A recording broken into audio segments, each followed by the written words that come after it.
यहाँ integration by part में एक कॉमन चीज़ और बताने वाला हूँ मैं।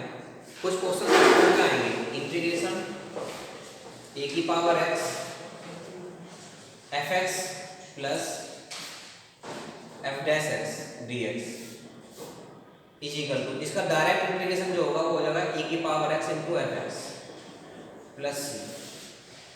क्लियर? फॉर एग्जाम्पल सपोज कीजिए आपको क्वेश्चन दिया है इंटीग्रेशन e की power x bracket sine x और प्लस के cos x into d x. Clear? तो ये इसी फॉर्म में है। देखिए ये fx है और इसका डेरिवेटिव ये दे रखा है यहाँ पर f डैश x। क्लियर? तो इसका डायरेक्ट जो आंसर होगा वो कितना जाएगा e की power x into sine x और plus c according to this formula, इस फॉर्मूले का। क्लियर? अब आता कैसे है ये? डायरेक्ट हमने तो लिख दिया। अब ये डिपेंड करेगा, अगर 1 मार्क्स में आया है तो आप डायरेक्ट लिख सकते हैं, और अगर आपके 2 या 3 या 4 मार्क्स में है तो आपको फिर इसको एक्सपेंड करना पड़ेगा, प्रोडक्ट रूल अप्लाई करना पड़ेगा। कैसे करोगे? यहाँ देखिए जरा, आप इसको लिखिए इंटीग्रेशन e की power x sine x dx और प्लस इंटीग्रेशन e की power x into cos x dx। मैंने e की पावर x की मल्टीप्लाई कर दी। ओके, अब करना क्या है, आपको इसमें प्रोडक्ट रूल अप्लाई कर लो इसमें, और इसको एज इट इज रखना। तो जब आप इसमें प्रोडक्ट रूल अप्लाई करेंगे तो ये कैंसिल हो जाएगा इससे। कैसे होगा देखो, आइलेट रूल के अकॉर्डिंग क्या होना चाहिए, e की पावर x बाद में जाना चाहिए ना। आइलेट रूल एक्सपोनेंशियल फॉर्म बाद में जाती है सबसे, तो साइन x पहले आएगा, साइन x इंटू e की पावर x dx और प्लस इंटीग्रेशन e की power x cos x as it is dx। अब मैं यहाँ प्रोडक्ट रूल अप्लाई करता हूँ, sine x as it is into e की पावर x का इंटीग्रेशन क्या होगा, e की पावर x माइनस और इंटीग्रेशन साइन x का डेरिवेटिव क्या होता है, और सेकंड का डेरिवेटिव e की पावर x का e की पावर x और dx और प्लस इंटीग्रेशन e की power x cos x dx। अब जरा देखिए ब्रैकेट सेम है और प्लस माइनस में है, कैंसिल हो गए, तो ये क्या आ गया, साइन एक्स e की पावर x। यही मैंने आपको बताया था कि आप इसको डायरेक्ट लिख सकते हैं। तो कहीं पर अगर ऐसी बात है, अब जैसे क्वेश्चन ऐसे आ सकता है इंटीग्रेशन e की power x bracket 1/x minus के 1/x स्क्वायर dx। ये आपको क्वेश्चन में दिया है शायद एक्सरसाइज में, देखो पीछे है 16 है ना। अब देखें आप इसका आंसर रहेगा e की पावर x इंटू 1/x। क्यों? 1/x का डेरिवेटिव ये रखा माइनस के 1/x स्क्वायर होता है। ठीक है, माइनस के 1/x स्क्वायर ही होता है। तो अब कुछ में तो आपको डायरेक्ट मिल जाएगा, लेकिन कुछ में आपको क्रिएट करना होगा। ठीक है, बनाना पड़ेगा इसको। जैसे इसमें एक क्वेश्चन है, मैं वो करा देता हूँ अभी, इसे एक बार नोट कर लें आप। चलो ब्रेक करने के लिए देखो, अभी इंटीग्रेशन बाद में करेंगे इसका, पहले हम ब्रेक करने की कोशिश करते हैं। भाई दो तरीके, या तो आप 1 प्लस माइनस कोस एक्स से मल्टीप्लाई डिवाइड कर दें, लेकिन उसका कोई बेनिफिट नहीं होने वाला। नीचे तो 1 minus cos square sine square बन जाएगा, और ऊपर बनेगा 1 प्लस साइन एक्स और 1 माइनस कोस एक्स, उसका कोई बेनिफिट है नहीं। तो तरीका ये है, e की power x 1/1 plus cos x का फॉर्मूला होता है 2 cos square x by I think, और प्लस साइन एक्स का फॉर्मूला होता है 2 sine x by 2 into cos x by 2 upon 1 plus cos x क्या होता है 2 कोस स्क्वायर x बाई 2। ठीक है, कैसे? 11th में फॉर्मूला था ये, कोस 2x का फॉर्मूला अभी तो बताया ना जब मैंने ट्रिग्नोमेट्री वाली एक्सरसाइज कराई थी। तो इसे ब्रैकेट में क्लोज कर लीजिए, तो ये आ जाएगा e की पावर x ब्रैकेट 1/2 से तो 2 कैंसिल हो गए यहाँ तो। ठीक है, तो ये आ गया 1/2, 1/cos स्क्वायर क्या होता है sec स्क्वायर x बाई 2 और प्लस साइन अपॉन एक कोस इसके साथ में, और एक कोस से एक कोस कैंसिल हो जाएगा, तो ये क्या आ गया tan x बाई 2। अब आ गया tan x बाई 2 का डेरिवेटिव क्या होता है sec स्क्वायर x बाई 2 और 1/x बाई 2 हो जाएगा 1/2। तो इसको सीक्वेंस में लिखिए, देयरफॉर इंटीग्रेशन e की पावर x, इसको फर्स्ट फंक्शन लेट कीजिए tan x बाई 2 और प्लस के 1/2 sec square x by 2 is equal to क्या आ जाएगा e की पावर x fx यानी कि 10x/2 और प्लस c, ये फाइनल आंसर। क्लियर? ठीक है जी, क्योंकि फॉर्मूला बन गया ना आपका अभी जो मैंने बताया था। ये फॉर्मूला नहीं है, ये एक फॉर्म है, क्वेश्चन की फॉर्म है कि क्वेश्चन अगर इस फॉर्म में आएगा तो अब देखो आप इसको प्रूफ करना चाहें तो आप e की पावर x की इसमें मल्टीप्लाई करें एंड इसमें करें, और सेकंड वाले को तो एज इट इज रखें। जब इसको सोल्व करोगे आप प्रोडक्ट रूल से तो कट जाएगा, फिर जैसे मैंने पिछले प्रीवियस क्वेश्चन में कराया आपको, उसमें भी कैंसिल हो गया था ना, e की पावर x cos x के e की पावर x cos x, ऐसे ही कैंसिल हो जाएगा। तो फाइनली आंसर यही आएगा। ठीक है, नोट करें और फिर एप्लीकेशन ऑफ इंटीग्रेशन स्टार्ट करते हैं अभी। Yes, let us start application of integration.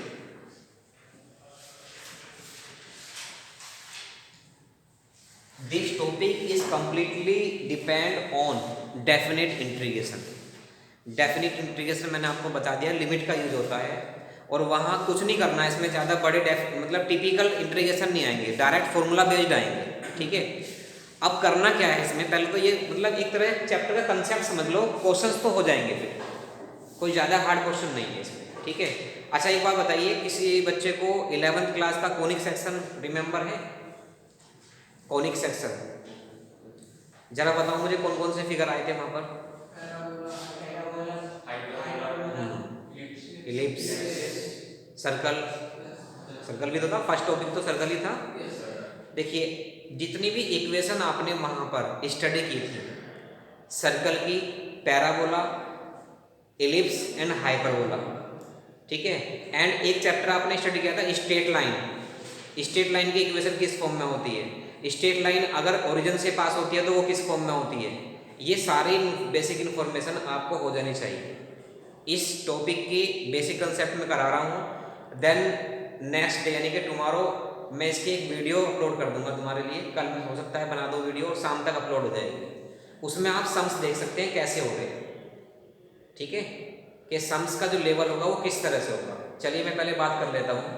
Suppose कीजिए let y equal to f of x, कोई फंक्शन है, रियल वैल्यूड फंक्शन है, और वो कैसा होगा फंक्शन, या तो वो सर्कल होगा, या वो पैराबोला होगा, या हाइपरबोला होगा, ठीक है, या कोई कर्व होगा, ठीक है। तो उस कर्व से ध्यान दें यहाँ पर y equal to f x का अगर हम ग्राफ ड्रॉ करते हैं कार्टेशियन प्लेन में, ये कार्टेशियन प्लेन है in which this is called x axis and this is called y axis. Suppose कीजिए y equal to f x का जो ग्राफ हमने ड्रॉ किया और ग्राफ कुछ इस तरीके से ऑब्टेन होता है, clear, y equal to f x का एक ग्राफ है, ठीक है।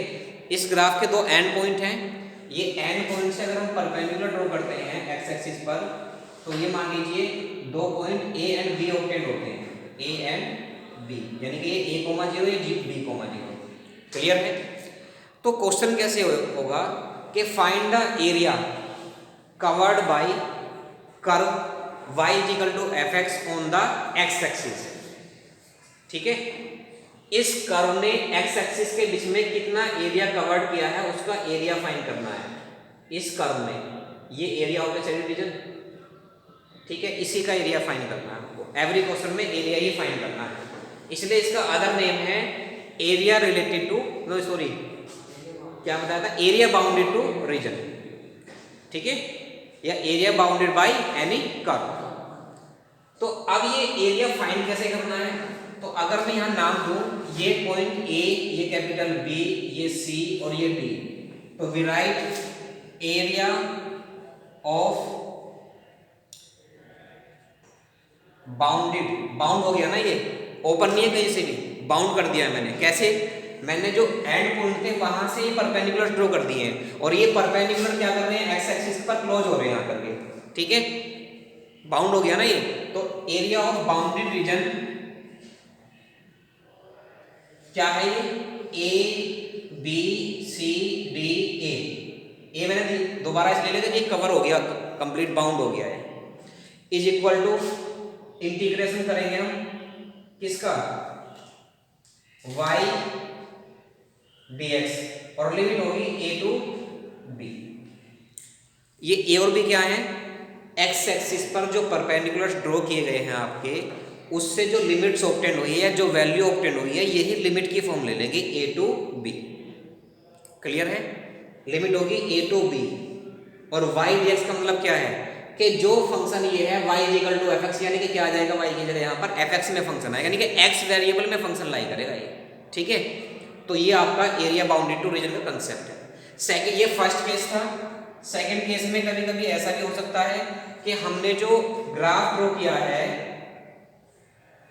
हम उस पर परपेंडिकुलर x एक्सिस पर ना लेकर के y एक्सिस पर भी ले सकते हैं, हो सकता है ना। मान लीजिए ग्राफ आपका ये है, हमने क्या किया, y एक्सिस पर ये ग्राफ भी ले लिया परपेंडिकुलर से, तो ये पॉइंट अभी भी वही है, a 0, a और ये 0, b। क्लियर है। अब क्या होगा, area bounded to region is equal to, लिखना है इसी फॉर्म में आपको जैसे ही लिखा है, इसके जब नाम मेंशन करोगे तो इसी तरीके से लिखना है। क्या होगा जी, इंटीग्रेशन, यहां देखो ये आएगा integration limit a to b x dy, क्योंकि वेरिएबल चेंज हो गया। ठीक है, इसलिए कंसेप्ट ये ध्यान रखना कि मोस्टली कोशिश करना कि आप फंक्शन को x में ही पुट करें और ये वाला फॉर्मूला अप्लाई करें। बाई चांस कुछ रेयर केस होंगे जिनमें एक आध क्वेश्चन में आपको x एक्सिस पर परपेंडिकुलर ड्रॉ करने पड़ सकते हैं, सॉरी y एक्सिस पर, तो आप ये वेरिएबल चेंज कर देंगे, यानी कि x का मतलब क्या है, यहाँ पर x की वैल्यू y की फॉर्म में आएगी और y के रेस्पेक्ट में इंटीग्रेशन होगा। dy है ना यहाँ पर, तो dy का मीनिंग क्या है, dx का मीनिंग होता है कि फंक्शन आपका x वेरिएबल में होता है और x के रेस्पेक्ट में आपको इंटीग्रेशन करना होता है। अब वहाँ y x dy का मीनिंग क्या है कि आप इक्वेशन जो होगी उसमें x और y दोनों होंगे, तो आप x की वैल्यू y की फॉर्म में फाइंड करेंगे, देन यहाँ पुट कर देंगे और dy के रेस्पेक्ट में क्या करेंगे, इंटीग्रेशन करेंगे। क्लियर है। तो ये कुछ फॉर्मूला नहीं अप्लाई करना है, इसमें कुछ भी फॉर्मूला नहीं है, फॉर्मूले सारे प्रीवियस अप्लाई होंगे इंटीग्रेशन के। और मैंने अभी बात करी थी स्ट्रेट लाइन की इक्वेशन क्या होती है, ओरिजिन से पास हो रही तो क्या होती है, पैराबोला की इक्वेशन क्या है, राइट हैंडेड पैराबोला कैसा, लेफ्ट हैंडेड कैसा, अपवर्ड कैसा, डाउनवर्ड कैसा, वो सारी आपको नॉलेज होनी चाहिए। एलिप्स कैसे होते हैं, हॉरिजॉन्टल होता है, एक वर्टिकल होता है। ठीक है, उनकी इक्वेशन लर्न कर लेना बस, उनके बारे में नहीं, इसेंट्रिसिटी क्या होती है, लेटस रेक्टम क्या है, ये नहीं, ओनली इक्वेशन कि अगर कोई equation x² + y² is equal to 5 है तो ये सर्कल की इक्वेशन है। अगर कोई equation y² is equal to 4x है तो ये किसकी, पैराबोला की इक्वेशन है, क्योंकि y² is equal to 4x किसकी होती है, पैराबोला की इक्वेशन होती है। अगर कोई equation x² + 3 + y² 4 is equal to 1 है तो किसकी है, ये एलिप्स की इक्वेशन है। समझ गए, क्लियर है। तो ये इक्वेशन आपको क्लियर होनी चाहिए। कोई स्ट्रेट लाइन यानी कि वन वेरिएबल में, वन पावर में है, x + y = 2 तो किसकी होगी, स्ट्रेट लाइन की। x = 3y तो ये भी स्ट्रेट लाइन होगी, but it is passing through origin. अगर c इंटरसेप्ट नहीं है तो ये कहाँ से, ओरिजिन से पास होने वाली है। तो ये बेसिक इन्फॉर्मेशन होनी चाहिए, और उसके बाद में फिगर बनाना है, और फिगर बनाने के बाद में क्वेश्चन करना है। इसको नोट करें आप, एक क्वेश्चन मैं भी करा देता हूँ आपको। स्टार्ट करते हैं 1.1 एक्सरसाइज। फर्स्ट क्वेश्चन ही देखते हैं। देखिए सबसे पहला तो फिगर का काम है, इसमें जो भी करेंगे बाद में करेंगे। फिगर ध्यान से बनाना है और ध्यान से ही क्वेश्चन पढ़ना है कि क्या फाइंड करा रहे हैं वो। Find the area of the origin bounded by the curve y² = x। किसकी इक्वेशन है, पैराबोला की। जहां भी एक वेरिएबल पर स्क्वायर आ जाए, y² आ जाए या x² आ जाए, तुरंत वो किसकी इक्वेशन है, पैराबोला की है। चलिए पहले कार्टेशियन प्लेन बना देते हैं।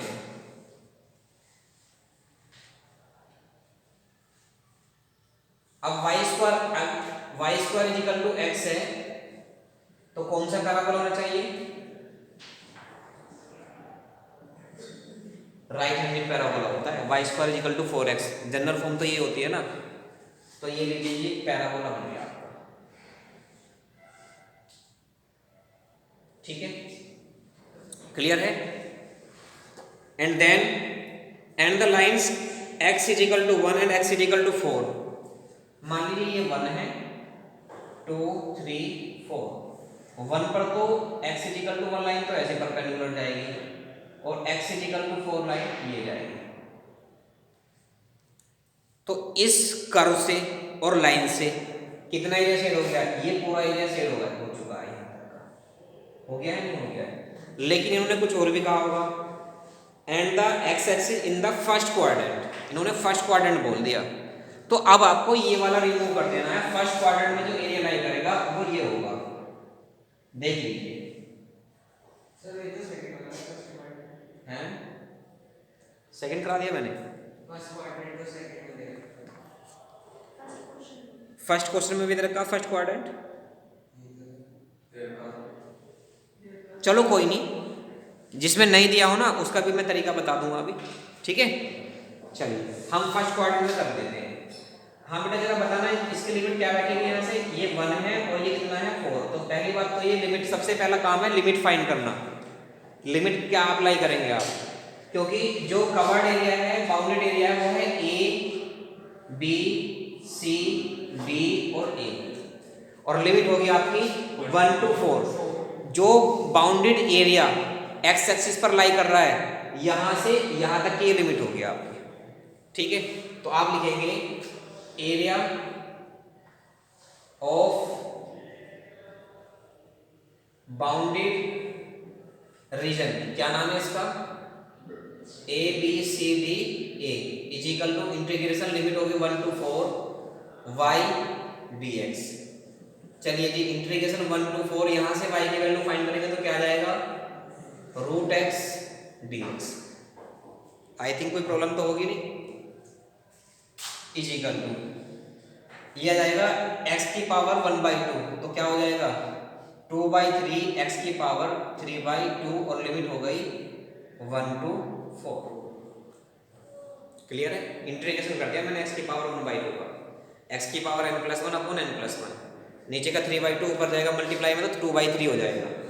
चलिए जी 2/3 कॉन्स्टेंट है, बाहर ले लेते हैं, पहले आप लिमिट पुट कर दीजिए 4 की पावर 3/2 और -1 की पावर 3/2। कोई डाउट, आगे सॉल्व कर लेते हैं। 2/3 एज इट इज है, 4 को लिख देते हैं 2 की पावर 2 और उसकी पावर कितनी जाएगी 3/2 और -1 की पावर तो कुछ भी हो 1 ही आता है, ठीक है।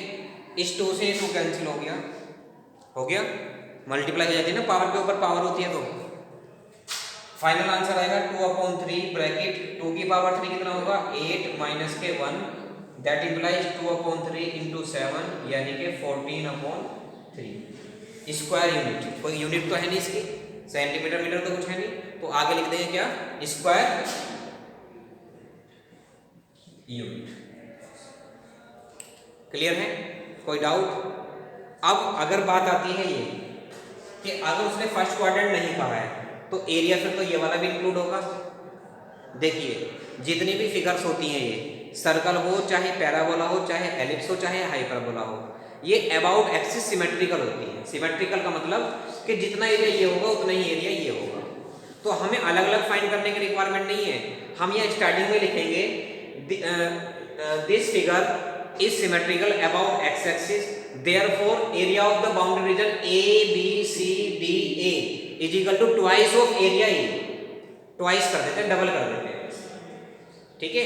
तो अगर आपको पूरा फाइंड करना हो, कंप्लीट ये एरिया फाइंड करना है, तो इसमें 2 की मल्टीप्लाई कर देना, 28/3 फाइनल आंसर है। क्लियर है ना।